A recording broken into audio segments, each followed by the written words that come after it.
Welcome back. All right, so I mentioned this in last night's review, I do believe, and so I thought, yeah, why don't we just throw this together? The Florida Panthers, building the Florida Panthers, and go through, list everybody by who the highest score is for the lowest scorer and how they got them. Because September 2nd of 2020, Bill Zito takes over as GM. Spoiler alert, he's probably going to be GM of the year this year. Because it's remarkable what he's got put together here. Now, some of the main pieces that are still the main parts of this roster were there when he got here. And this is the key thing. A good general manager doesn't necessarily completely revamp the roster and throw everything out. A good general manager will come in, he'll see what works, he'll see what doesn't, and he will find assets that he believes are underappreciated elsewhere, bring them in, probably for less than he'd have to pay for other players that he may not be as enamored with, but maybe the rest of the league is. And what's happened is it's really created a team here that is, on paper, absolutely fantastic, and the results so far on the ice have been nothing short of remarkable. So, for Jonathan Huberto, who leads the team in scoring, 46 games, 17 goals, 46 assists, so he's getting an assist per game, 63 points. Absolutely fantastic season for him. He's the number 3 pick in 2011. So a little over a decade after he's drafted, Huberto has really reached his peak, which is why I tell people to be patient when it comes to young players and maybe don't trade them all off right away. Sam Reinhart has quietly had a very good season in Florida as well. 43 games, 15 goals, 28 assists, 43 points. Now, at the time that Buffalo traded him, I didn't think Buffalo got enough back for Reinhart. I still don't think they got enough back. They get Devin Levi, who is a future goaltender in the NHL, and either a 2022 or 2023 first. It's lottery protected. I'm going to go out on a limb and say Florida's not going to be in the lottery, so it'll be the number 20. It'll be the 2022 pick. But right now it looks like at best it'll be in the mid-20s. And so again, for what Reinhardt's done for them, a point per game, yeah, you'll give up a late first-round pick and a prospect in Devin Levi that the team doesn't really need since they already have a young goaltender on their roster, and there are other young goaltenders coming up all the time. So it's a trade that I think worked really, really well for Florida. Then you get to Aaron Ekblad, 45 games, 10 goals, 30 assists, 40 points. Not getting nearly enough discussion when it comes to the Norris Trophy. So he's the number 1 pick overall in 2014. And with injuries, couple of rough seasons here and there, he's come through all of that, and now he's emerged as a bona fide number 1 defenseman, a threat to score as much as maybe 18 or 20 goals. And yeah, Ekblad's fantastic. So again, a new GM comes in, doesn't necessarily make like a huge move to make changes, even though this is a team that hasn't won a round since 1996. Then you get to Carter Verhage. And Verhage's an interesting one because Tampa Bay really kind of wanted to keep him, but because of their cap situation, they couldn't. So he moves around a bit. He's signed as a free agent on October 9th of 2020 by Bill Zito. And all Verhage's done is 45 games, 15 goals, 22 assists, 37 points. And he was very good for them last year, and I think he's better this year than last year. Then you get to Anthony Duclair, and this is where the real brilliance comes in. Duclair bounced around. Duclair was a player that could look really good for a couple weeks, could then look lost for like a month, and there just wasn't that consistency there. So, December 17th of 2020, a little over a year ago, he signs as a free agent with the Florida Panthers. And with Florida this year, 38 games, 18 goals, 16 assists, 34 points. In his first year with Florida last year, he didn't have any puck luck. His goal scoring should have been much more than what it was. He just didn't have any luck around the net. And this year, the goal scoring's up there. And yeah, he looks like he could be a 30 goal scorer. Absolutely remarkable that they were able to add Duclair. And he just fits. It just works. Then you get to Anton Lundell. 42 games, 10 goals, 22 assists, 32 points. He's the number 12 draft pick in 2020. He's not a Selke winner yet. Barkov is that Selke guy. Lundell's got some learning to do.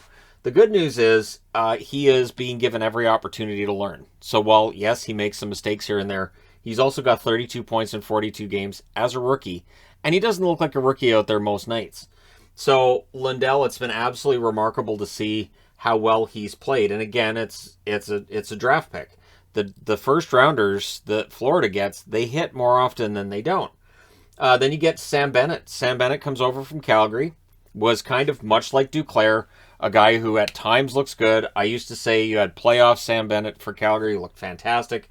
Then you had regular season Sam Bennett, who was just kind of drifting out there, and in Calgary just wasn't working. They've got playoff Sam Bennett in Florida. He's been playoff Sam Bennett the whole way.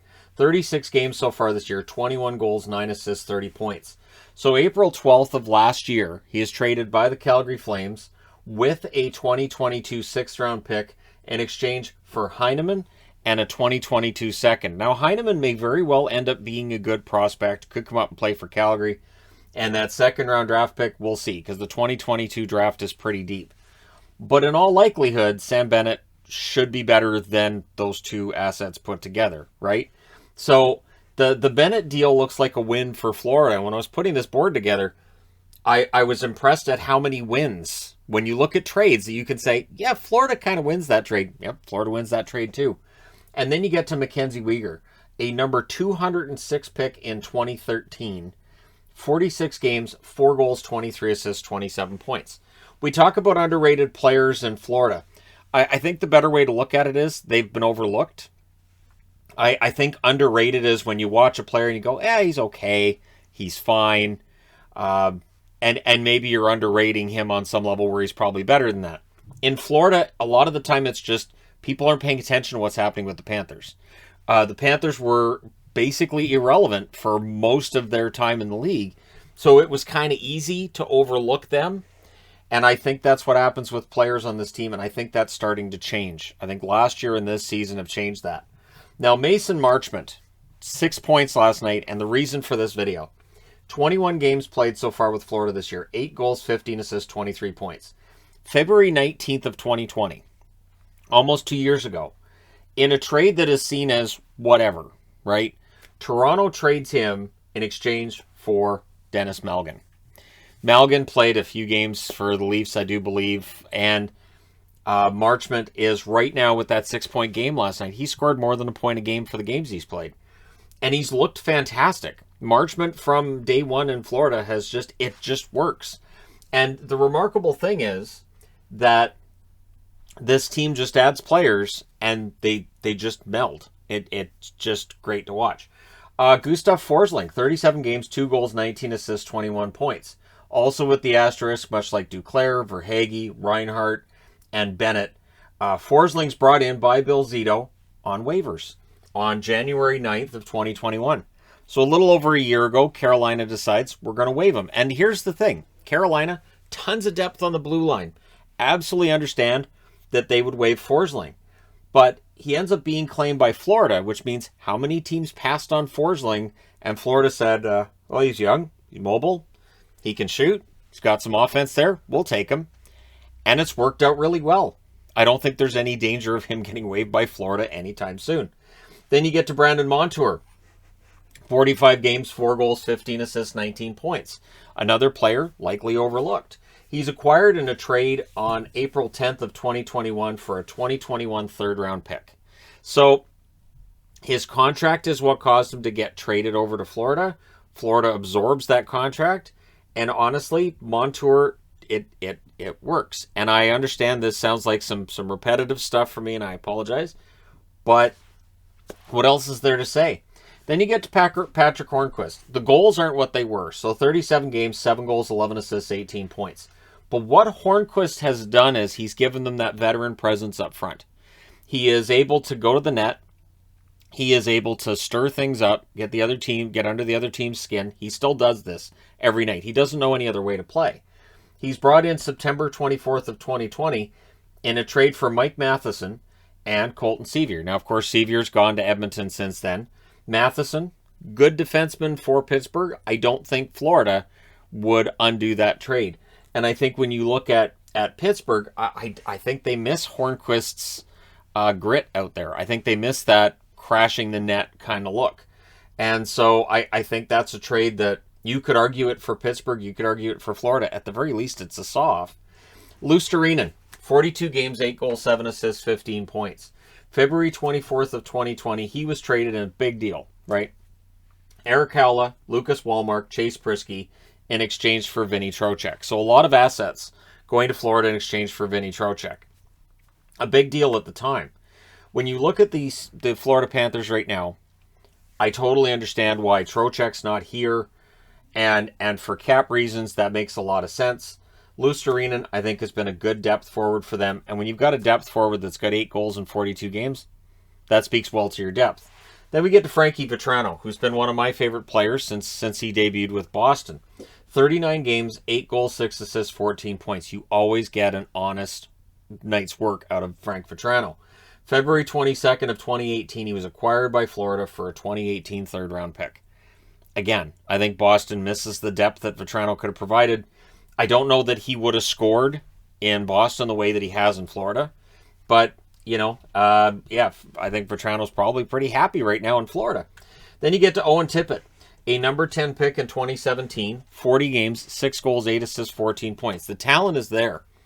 And with this lineup being as stacked as it is, you can put Tippett on the fourth line if it's not working. If it's working, you can move him up the lineup. This is a very deep roster. So with Tippett, even though we're not seeing the kind of scoring numbers they might have wanted, it really doesn't matter. You're getting goals from everywhere. You've got 1, 2, 3, 4, 5, 6, 7, 8 players already at double digits in goals. So you don't need that out of Tippett. You don't need the offense. He can just take his time, learn the game, and he's learning from some very talented forwards. There's really not much else to say with that. Then you get to Ryan Lombard, a player who was added as a free agent on October 9th of 2020, along with Radko Gudas, who was right with him on the scoring chart. So for Lombard, 34 games, 4 goals, 7 assists, 11 points. And again, is he better in Florida than he was in Calgary? Absolutely. Would he have become this player in Calgary? Maybe. Radko Gudas, 44 games, 11 assists. Has he been better in Florida? Yeah, I think so. That being said, I think Gudas is a useful bottom 2 defenseman, provides that little bit of toughness. And there is that in the Florida lineup. They can play whatever game you want.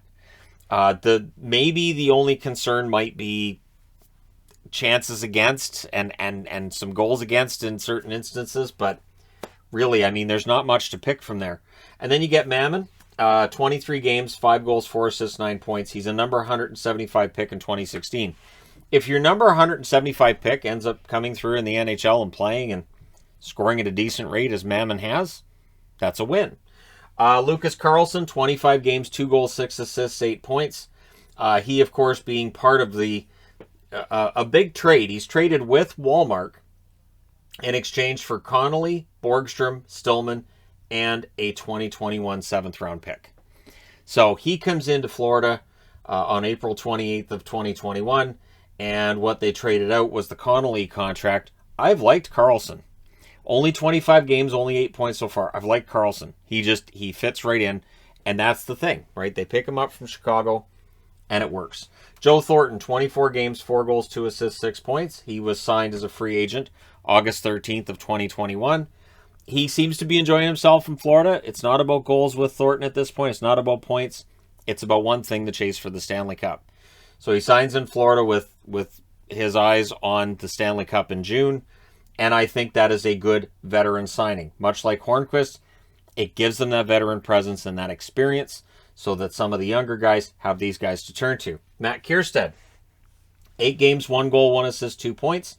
April 1st of last year, he signed as a free agent. Cost them nothing to get Kiersted. Good depth there. Nudavaras just played the 1 game this year, has 1 assist. He was acquired in a trade on October 8th of 2020 from Columbus. So nothing lost there. Zach Delpy, just the 1 game played. He was signed as a free agent July 30th of last year. Kevin Connaughton, he was signed January 13th of 2021 as a free agent. He's played 13 games, no points for him. Olli Juolevi, of course, comes over from Vancouver October 10th of 2021 in exchange for Lammikko and Juleson. Juleson, I think, being in Abbotsford and playing some games in Vancouver, I think that's better for his career. And while Lammikko's look decent in Vancouver, it's not like they need depth forwards in Florida. So Juolevi, just the 9 games so far, but there's cap certainty there, and there's that depth on the blue line. So I still think he's a project, but what we've seen with Florida is these guys come in as projects. A year or two later, we might not be calling them that anymore. And then you get to Prisky, 3 games played. He's part of the Luostarinen trade and young player. Heponiemi, 4 games played this year, no points. A number 40 pick in 2017. Denisenko was a number 15 pick in 2018. Just played the 1 game this year. Schwint has played 1 game this year. Number 81 pick in 2019. And then there's Achari, who hasn't played this year. He was an unrestricted free agent signing July 1st of 2019. Yeah, Noel Achari, who scored some big goals for them last year, hasn't played a game this year, and they're fine. And that's one thing with Florida, too. Guys get injured, guys miss games. It doesn't matter. Barkov's missed 13 games this year. It's fine. They're still one of the best teams in the league. Bobrovsky, his contract causing a lot of raised eyebrows when it took place because $10 million a year. July 1st of 2019, he signs that. But this year, he's worth it. 23, 4-3 is his record. 920 save percentage. Absolutely remarkable. And then you got Spencer Knight, a number 13 pick in 2019. 9-5-2 is his record. People will look at the 899 save percentage. That's not where you'd like it to be. But the fact that he's 9-5-2 means that when he's their goaltender, they still win more than half their games. So their record with Bobrovsky is fantastic. The record with Knight is good. And there's really not much else to be said with this in terms of just how much they've raised the ceiling for Florida. We haven't seen a time where Florida's really, truly been a contender. You look at that 96 run to the Stanley Cup final. It was great. It was fun. But it was an underdog team going on a run. And it became obvious when that following season they couldn't follow it up, right? They tried. It just wasn't there. They weren't able to do that again. So this is the first time that it really feels like Florida has a chance to build that lasting success in the regular season and maybe win a cup in the postseason as well. And so I wanted to look at this and just point out how many of these players have been brought in since Zito took over. So of all the guys on the board, 1, 2, 3, 4, 5, 6, 7, 8, 9, 10, 11, 12, 13, 14, 15 of the players listed here have been added since September 2nd of 2020. That's not that long. That's not that long. And almost every single one of these moves has worked. The remarkable thing with Florida, a team that we could not have said that about in previous decades, almost every move they make works. So if Bill Zito calls your team's general manager, maybe that general manager should just hang up. And when he says, I'm really interested in, and names an asset that maybe you don't think is that big a deal, or you're like, really, he wants that guy? He's a healthy scratch. Maybe that player shouldn't be a healthy scratch. Because clearly, Zito and whoever the pro scouts are in Florida, they do a very good job. They know how to make this work, and they've put together a roster that works very, very well. And so while they had a hiccup when they went through their own protocol issues, they had a hiccup after Joel Quenneville's replaced behind the bench by Andrew Burnett. They're now back to rolling. And I don't know how far this goes, but a cup wouldn't be all that surprising. So there you go. Let me know your thoughts in the comment section below, as always. How much of the credit for what this team has been able to do goes to the current GM, and how much of that credit should go to previous general managers, previous drafts as well.